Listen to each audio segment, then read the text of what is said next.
I just came to realize something. I am the least talented person on this staff. Some of you guys already realized that, didn't you? But, just watching all these folks up here sing, and I was just in awe of that, how God has been so generous to them and yet stingy towards me. But no, just kidding. Well, kind of. Welcome. It's good to be with you guys. Special welcome to those watching online. We're glad to have you here. We've been in the midst of a series where we're really going back to basics, and we're looking at what are the fundamentals of being a follower of Jesus Christ. And so far, we've talked about how important it is to be biblically literate and how to study the Bible. And then last week, I talked about our mission as a church, that we are called to be people who invest in people for the sake of eternity. And our method for accomplishing that is summed up in 3 words: come, grow, go. And we looked at Mark's account of Jesus' life, and specifically at Mark chapter 1 and verse 17, where Jesus was calling his first disciples. So he was calling Simon, who we come to know as Peter, and his brother Andrew, and he said, "Come, follow me, and I will make you fishers of men." Right? And we saw that Jesus' purpose in calling them to himself was not just so that they would enjoy a relationship with him, so that when they died, they would go to heaven. No, it was so much more purposeful than that he called them so that he could equip them to come, to grow, and then to go and help make other disciples as well. People who live, love, and lead like Jesus. So we're going to continue in that vein this morning. We're going to see that what was true of the early disciples is still true of us today. And to do that, we're going to look at a passage in Matthew's account of Jesus' life. And it's in Matthew chapter 9. And some of you guys that have been around the church for a while, this will be a familiar passage to you. We're going to look at verses 35 through 38 together. It's page 964. If you have a church Bible, if you want to open it, follow along, I encourage you to do that. 964. Now Jesus went through all the towns and villages, teaching in their synagogues, proclaiming the good news of the kingdom, and healing every disease and sickness. When he saw the crowds, he had compassion on them, because they were harassed and helpless, like sheep without a shepherd. Then he said to his disciples, "The harvest is plentiful, but the workers are few. Ask the Lord of the harvest, therefore, to send out workers into his harvest field." Now, 3 things I want to share with you that kind of stood out to me as I was reading over this week. Here's the first. If you look at verse 36, it said, when he saw the crowds, that's Jesus, he had compassion on them. He had compassion on them because they were harassed and helpless like sheep without a shepherd.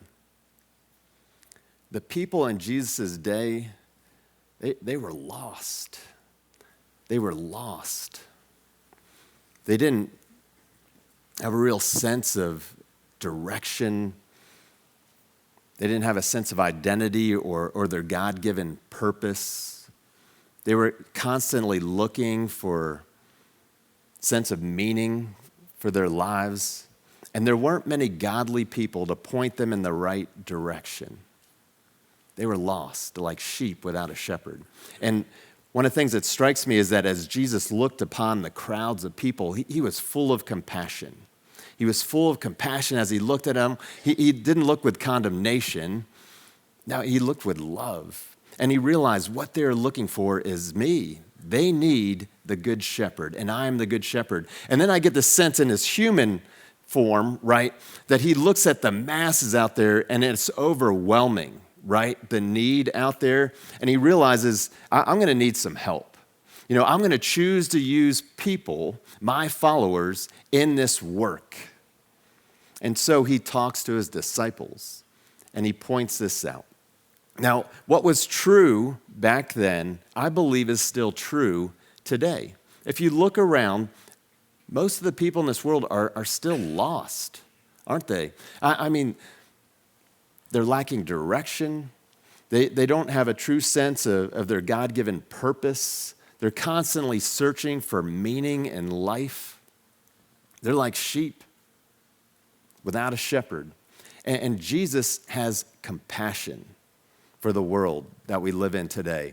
And I believe as he looks upon the world, his heart breaks because there aren't many godly men and women out there that are pointing these people in the right direction. And so that's pretty much the first thing that jumps out at me. God's heart, Jesus' heart for the people, and the need for more workers. Now, the second point, it ties really right along with that. If you look at verses 37 and 38, really begins to get at the source and the real answer to this problem. He says, then he said to his disciples, the harvest is plentiful. The harvest is plentiful, but the workers are few. Ask the Lord of the harvest, therefore, to send out workers into his harvest field. His harvest field. And so here's the point that stuck out to me, that there's so much work to be done. And that was true in Jesus' day, and it's true in our day, but there were few willing and able-bodied men and women to do the work. There were few willing and able-bodied men and women to do the work. Back in Jesus' day, the population of the world was about 300 million. 300 million. And so think about this. Jesus has primarily 12 disciples at this point. And there's 300 million people that are pretty much lost, that are in desperate need of a relationship with Jesus, the Good Shepherd, right? 300 million. And he's got a handful of men, and then there were a number of women as well there. He's recognizing, man, the harvest is plentiful, but the workers are few. Now, do you know how many people there are today? Just shy of 8 billion. That's billion with a B. Now, fortunately, unlike back then, they didn't have many disciples, and they didn't have mass communication. They didn't have mass transportation, right? Like, it must have seemed overwhelming to reach the masses then. Today, we have more followers of Jesus, right? We're in a little better situation, and we do have mass transportation and mass communication, but still, 8 billion is a huge number. A huge number. So what was true then is pretty much true today. The harvest is plentiful, but the workers are few. The workers are few. Now, here's what I want us to see in here. If you look at verse 38, when we're trying to figure out how do we go about getting these workers that Jesus is talking about, I think verse 38 is really the key to it. He says, ask the Lord of the harvest, therefore, to send out workers into his harvest field. Ask the Lord of the harvest. So that means pray. Pray to God, therefore, to send out workers where? Into his harvest field. So it's his harvest field. He's going to raise up the workers to go in and harvest, to reap the harvest. And here's the challenge. It begins with prayer. It begins with prayer, and I think this is maybe one of the biggest lackings in churches today. Like, there's always need, right? There is so much need for people to serve, for people to work, and it seems like churches are constantly begging folks, Can you help with the children? Can you help with, we had screens up there. We need help with the security team. We need help with this. Could you help? We need workers. We need workers. And sometimes I wonder if the problem isn't that we fail to pray before we ask. See, sometimes we just launch out there and we start asking people to come and to help, to serve, to work, but we fail to pray beforehand because I believe God's already got something for each of us to do. And so if we would just pray beforehand, then we would know, and then we could go and invite them. Now, there is a response that's required, right, of the people. You got to be willing to say yes, to actually go. That's a big problem. A lot of people just say no, and that's a whole nother sermon for a whole nother day. But I believe it begins with prayer. We need to go to the Lord of the harvest and ask him to send out workers for his harvest field. It's his harvest field. So that's a critical piece. Now, here's the final piece that really jumped out at me, and it revolves around this question. So where do these workers come from? Where do we find the workers to go help reap the harvest? Well, I think they come from the harvest field.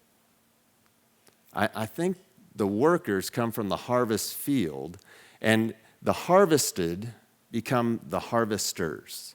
The harvested become the harvesters. So where do we look for the workers? Well, they first come from the harvest field, because that's true of all of us. Every single one of us have been the harvest field at one point or another. Every one of us have been like those lost sheep in need of a shepherd, in need of direction, in need of somebody to say, come, let me introduce you to Jesus. Then as you come, let me help you to get to know him more, help you to grow in your relationship with him.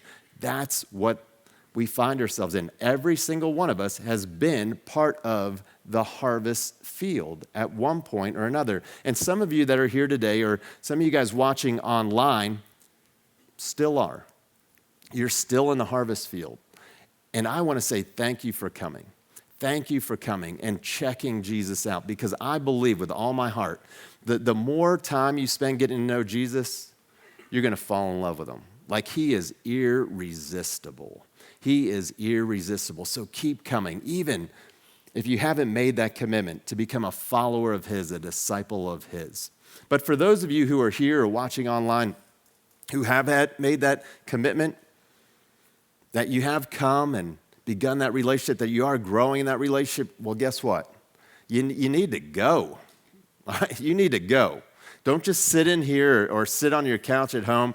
Go and start helping to reap the harvest. Start helping to reap the harvest. Again, the workers come from the harvest field. The harvest become the harvesters. We all have a job to do, and that's exciting to me. Now, here's the sticking point, I think. Most of us don't go, so we're comfortable with coming and we're comfortable with growing, but not so comfortable with going. And I think the biggest problem there is because we feel ill-equipped, right?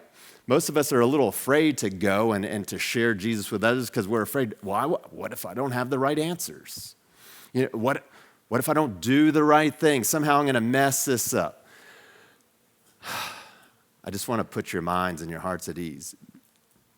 I don't think that's going to happen. Remember, it's his harvest field.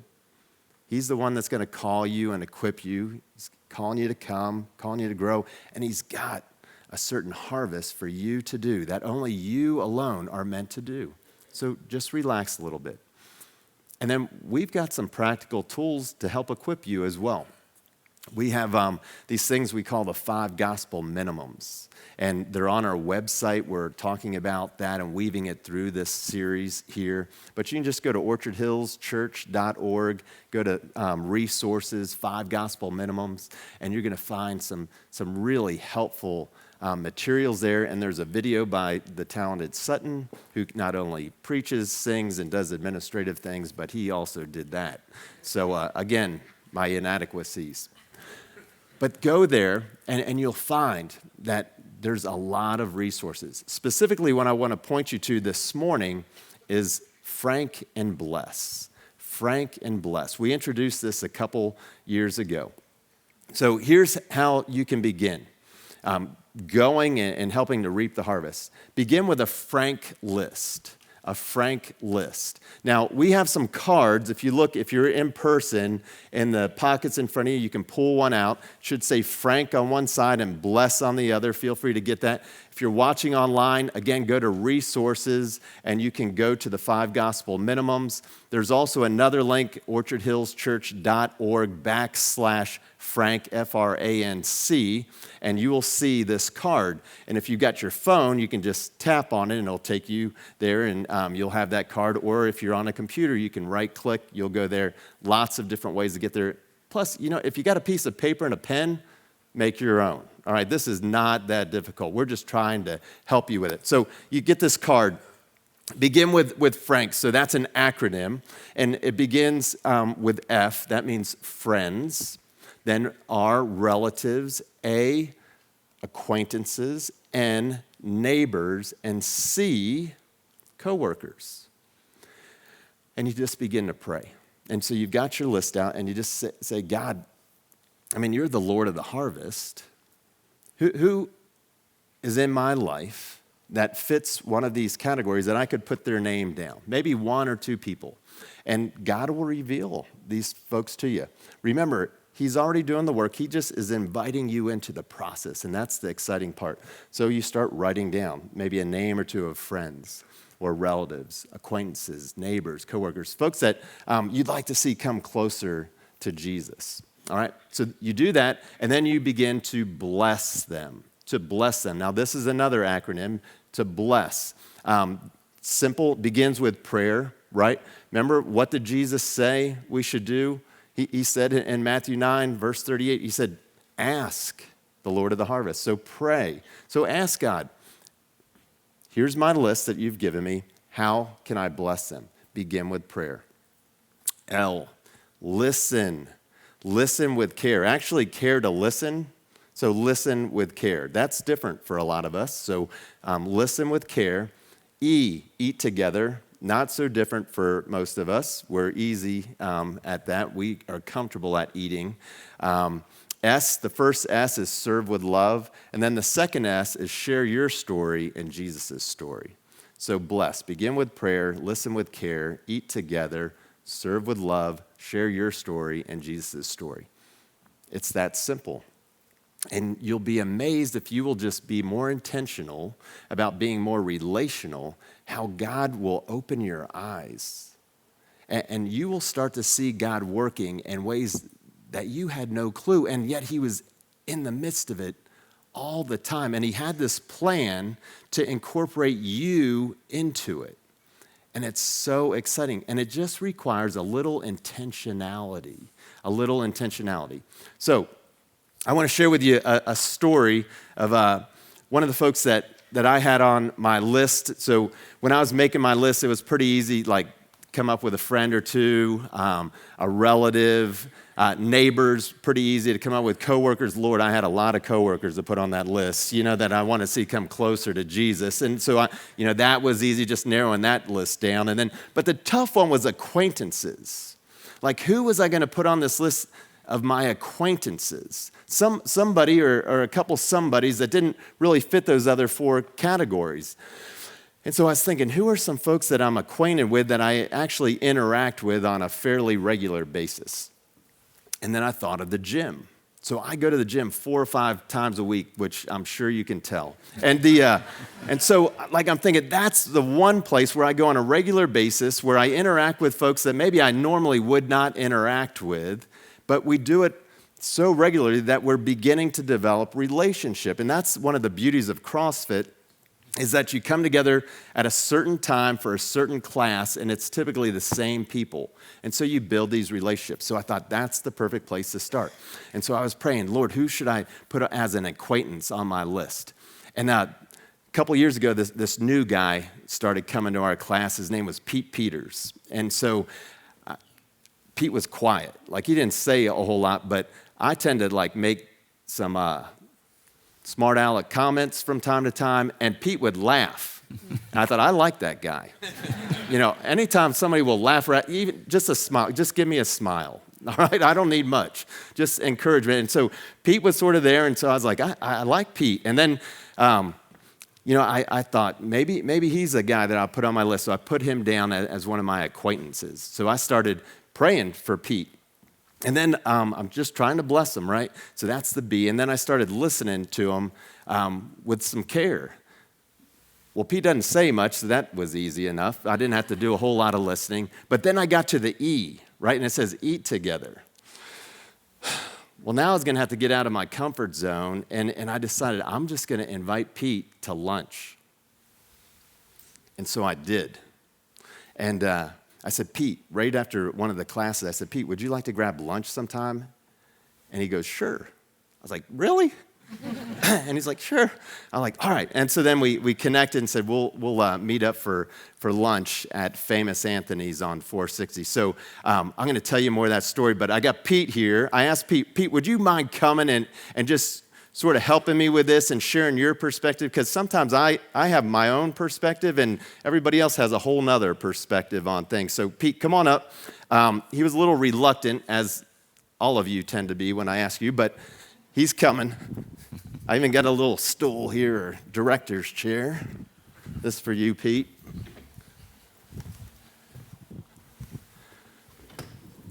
Hello. And this one's for me. Have a seat. All right. I'm not going to let him share yet. So anyhow, I appreciate you coming. Don't say anything. I can handle that. Good. I know you're gifted at being quiet. You're a good listener. So we get together for lunch at Famous Anthony's on 460, and I'm a little nervous going into it. I can only imagine how he's feeling. But here's the thing. All I'm looking to do is to ask Pete questions and to listen with care. I just want to get to know Pete and his family and his story with no other agenda. You know, I wasn't there like, I got to lead this dude to Jesus. I didn't even know where he stood with Jesus or church or anything. And I just went there just to get to know him. And I just felt the freedom. Like there wasn't pressure on me. It was just, I'm going to hang out with this guy that kind of laughs at my funny comments, and this is going to be a great time. So we met. I asked you questions, and Pete talked the whole time. Like I thought we're going to get through the whole bless thing the way Pete is in the gym, and yet we never got to the point where he asked me a single thing about myself. And I was a little disappointed, to be honest, Pete. So let me just pause there for a moment. Pete, maybe introduce yourself, tell us a little bit about you, and then you can give your perspective up to this point, like go through that first lunch. Well, you said my name, Pete. I'm here with my wife, Cameron.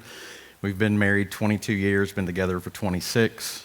We have 2 daughters. Our oldest is a freshman at Appalachian State, and then and she works at the day school here, and during breaks in summer. And then we have Fallon, our youngest. She's a senior at Lord Botetourt, and she also, you'll see her often at the coffee bar working. And Scott's description was pretty accurate. We got to know each other a little bit at the gym, but again, I don't talk much and pretty introverted in most cases. And but we had some conversations, and I would laugh at his corny jokes from time to time. They weren't jokes.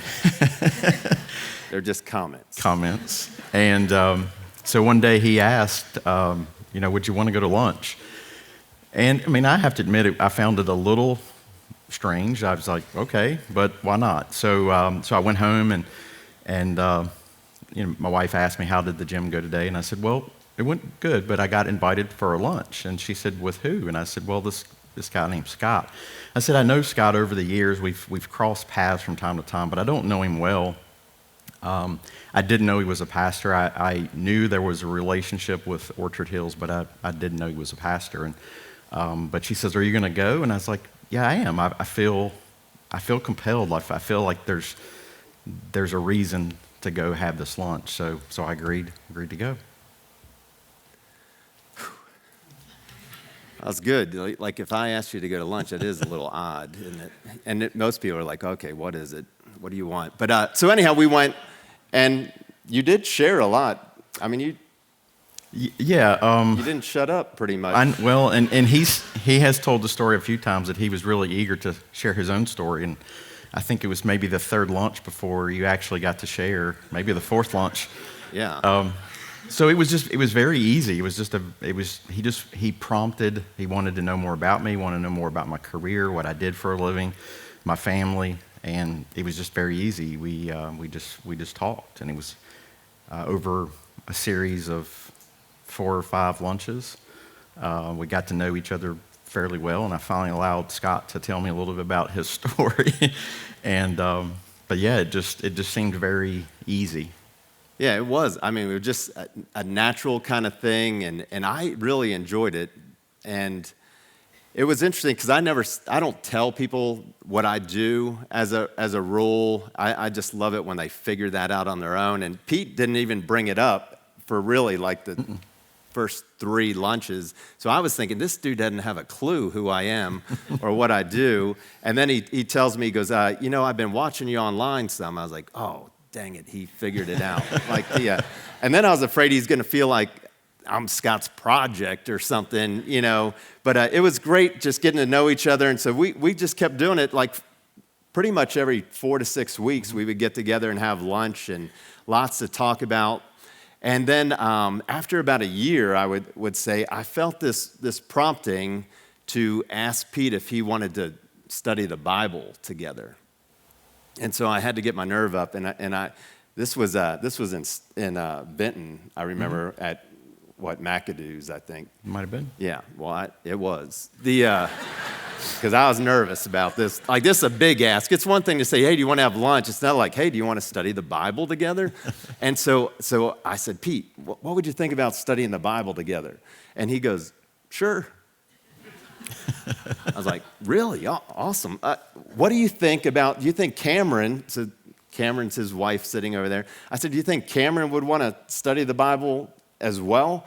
And he goes, well, I could ask her. I said, well, that would be great because we have a group. It's called a life group. And you know most of the people because they go to the gym. And we actually had all gotten together at John and Sarah Beth Milko's house for a little cookout. So there was some relationship there as well. I said, we meet on Wednesday nights, and I got permission from Sarah Beth to say, yes, you can invite the Peters to this group. And anyhow, he said, well, let me go talk to her.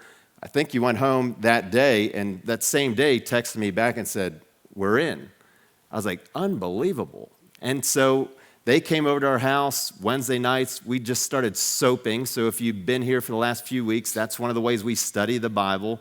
We just pick a passage. So we've been working through the book of John for like a year and a half. Mm-hmm. Like, it's been a little slow, but we're going, and it's been really fascinating.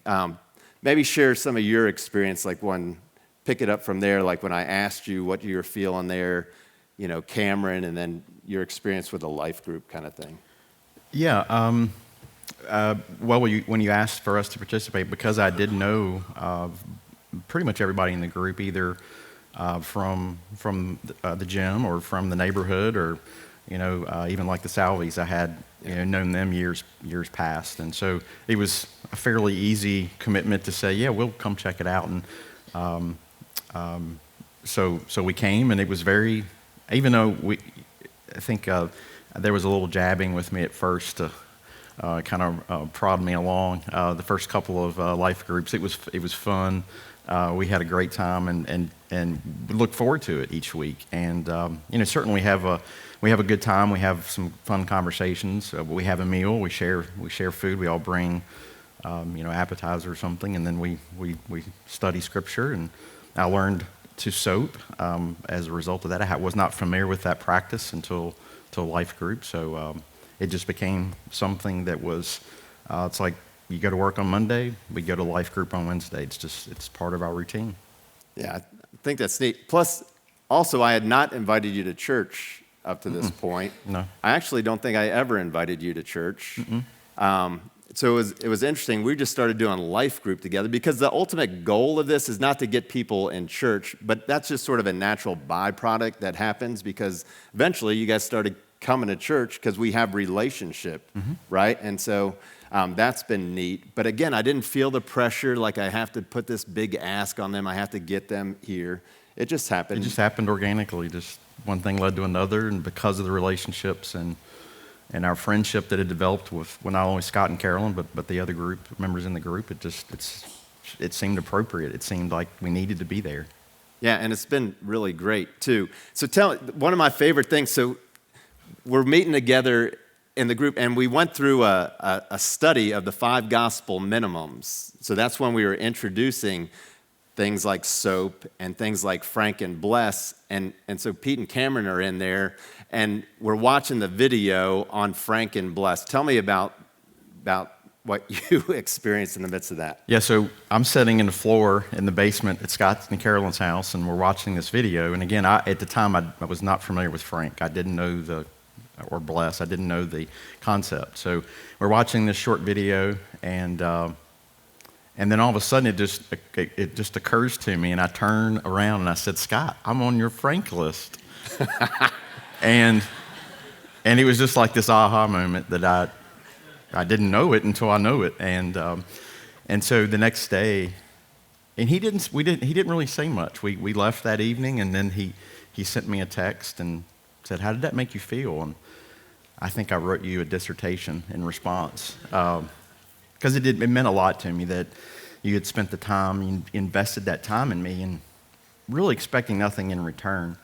And we, developed a friendship, and one thing led to another. But yeah, it was I don't know, just an awakening moment, sitting in your floor in your basement. It was funny because I was uneasy with that, and because the last thing you want to happen is somebody to feel like they're your project, right? And I was really concerned how he was going to feel, and so I saw the light go on in his mind when he was sitting there, and he looked over at me and just started smiling because he doesn't speak a lot, right? So he's just smiling. I'm like, oh crap, like he just realized he's on my Frank list. And then I was concerned, and so that's why I texted him, and he's like, no, it didn't make me feel bad. It made me feel good. Like I was honored that you would, care enough to write my name down and to be praying for me and be intentional with me. And I think that's important for everybody to hear that it was something that was actually meaningful to you, because it was really meaningful to me. Maybe share just a little bit, like what has God been doing in your life and your family's life since we even started meeting together? My wife and I both grew up going to church, and when we first were married, we were attending church regularly. And as it does for so many people, life just kind of gets you distracted. And we weren't regular attending church. We bounced around a few churches, because of sports, because of travel. It was an excuse really. And so I guess the relationship building and kind of hungering to get back into church. First of all, it got us back to church. It got my daughters involved. So my daughter, again, as I mentioned earlier, works. She's been working for the day school. Fallon has been very active in Young Life, and she just went to Rockbridge and volunteered to work the camp, not only just as an attendee in the past, but so she's very active in the church, and she has her own little life group. They get together on weeknights when school allows and talk about the Bible and talk about their lives. And it's created a great peer group for my wife and I. It's changed some of our habits. It's been healthy. And so it changes our conversations, the things that we talk about. And it's just, and I definitely feel like I'm in the grow portion of learning more about the Bible through both the soaping of our life group. Also, Scott and John and I do a online Bible study each morning, and we share some comments. And so just learning to read the Bible, to understand the Bible, the applications it's having in my life. But then I think the other piece to this is it allowed me to refocus on all the things that God was doing, the relationships that, we had met, I think 3 times maybe over 20 years or so, but I never made the connection until the Frank lunch. So it showed me all the things that were happening in my life, the doors that were opened, the doors that were closed, all the ways that my family's been blessed. And so it's always been happening, but sometimes you just don't pay attention. Yeah. So it's always been there. I just wasn't necessarily making the connection. Yeah, it's been exciting to see, too. Like, God was working in their family in different ways, individually and then collectively. And again, once you become a little bit more intentional, you have bigger eyes to see. And I think that's part of what we've been sharing, too, is like now you see how God's been at work all the time and how it's led to this kind of place that we find ourselves in now. Mm-hmm. So, I appreciate you sharing. Mm-hmm. Anything else you want to leave the group with? Or I've actually developed my own Frank list, and I have a few coworkers and a few friends, and those really starting with, whether it be a coffee or a lunch, or sometimes just connecting in the break room at work. It's made those relationships deeper. I do believe that the prayer when we start just kind of sets the mood, kind of sets the stage. And it's allowed us to have some really great connections and deeper connections, I think, through those different acquaintances and coworker relationships. And even provided, in some cases, maybe they were Christians, some cases they haven't been, but it's provided more connections with each other that I didn't realize otherwise. We a lot more in common than you would have known if you weren't intentional to have those conversations in that manner. Yeah, that's awesome, isn't it? And it's not that hard, is it? No, I'm certainly no expert at it. And Me either. so appreciate you introducing me to it. It's been great. All right. Thanks, Pete. Thanks, Scott. Appreciate you. I hope that was helpful, encouraging, something that we can all do. And I want to encourage you to do it. Here's a neat thing. So in 2 weeks, you're going to hear from Fallon, his youngest daughter, and she's going to share some of her story up here in front of the church as well. So it's neat to see how God is at work in all of them. Now, a couple things for you. I want you to consider this. First and foremost, where are you in Jesus' story about the harvest fields and the harvesters? Are you still in the harvest field? Maybe you're coming, and clearly if you're here or watching online, you're in that process of coming. Maybe you're in that process of growing. Where are you? Or have you committed your life and now you're one of the harvesters? You're one of the ones that's going out inviting people to come and to grow and helping them to be disciples, to be followers of Jesus, and now encouraging them to go as well. Where are you in that process? So that's the first thing to ask yourself. And then I just want to encourage you, it's super simple. Just begin by making a Frank list and then look to bless people. It's really that simple. And just as you can tell, I think, with Pete and I, like God's done some really amazing things. The depth of our relationship, it's awesome.